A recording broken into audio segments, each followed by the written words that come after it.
The political circus unfolding in the United States in 2025 has reached new heights of absurdity.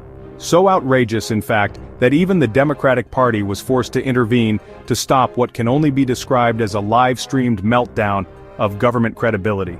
What was once a chamber of debate and policy has now turned into a theater of chaos, dominated by MAGA Republicans who seem more committed to performance than governance. And yes, this all happened in broad daylight, on record and before the cameras of the world.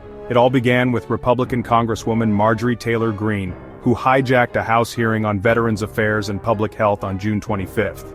Without being recognized, she grabbed the speaker's gavel and began slamming it uncontrollably, yelling in third person about how Marjorie loves the veterans, as if she were on a campaign rally.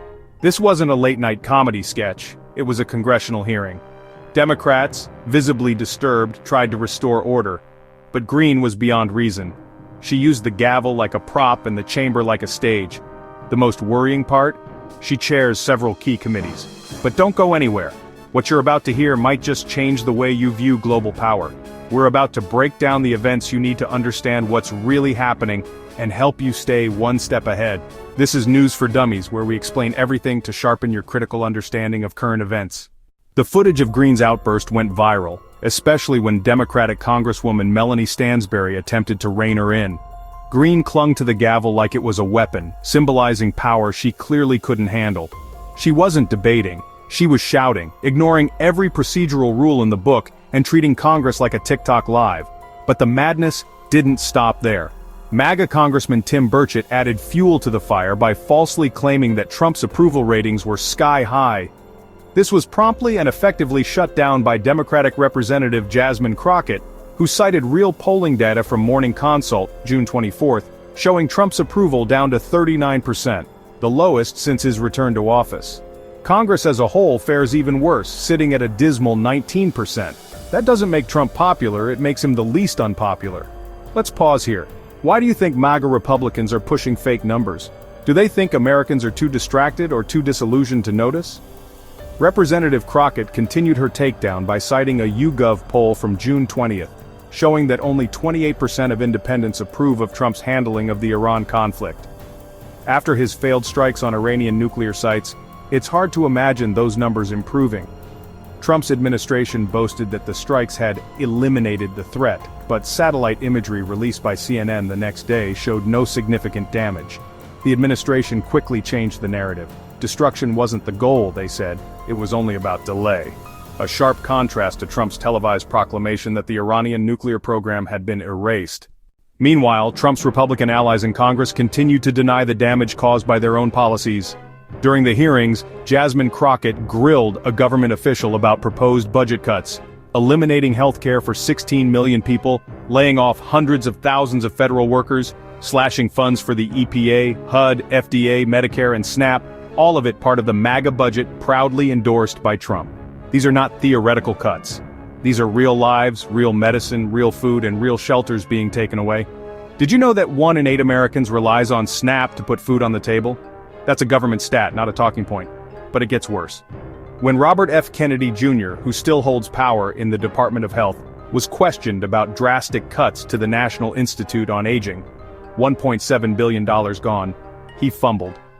This is the same man who claims to fight Alzheimer's while stripping funds from the very agency tasked with researching it.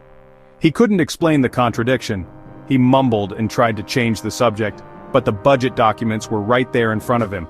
Then came a precision strike by Alexandria Ocasio-Cortez. While Republicans claim there's no money for Medicaid, Trump's administration doubled subsidies to private insurers like United Health, handing out over $80 billion a year. That's not fiscal responsibility. That's corporate welfare. So ask yourself this, if there's no money for the people, why are billions being handed to insurance companies? This isn't about efficiency, it's about rewarding donors. In most countries that would be called corruption. In the US, it's called lobbying.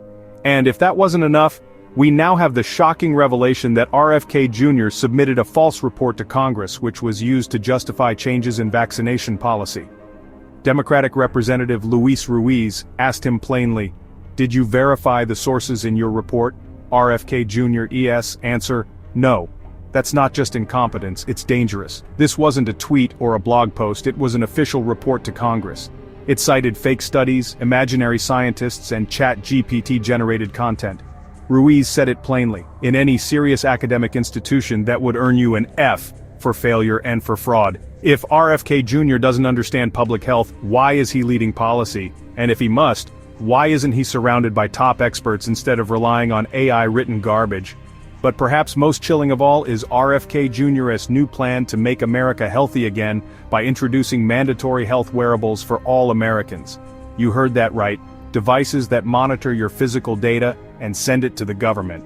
What they once accused Democrats of planning, microchip-style surveillance, they are now promoting proudly. And guess who's developing the tech? Palantir Technologies, Trump's go-to contractor. The same firm accused of mishandling sensitive data, the same firm that sponsored Trump's notorious rallies. Because of course they did. Those contracts are already signed. If this doesn't raise red flags, what will? The same politicians who yelled, "My body, my choice," during vaccine debates now celebrate government surveillance, because it comes from their side.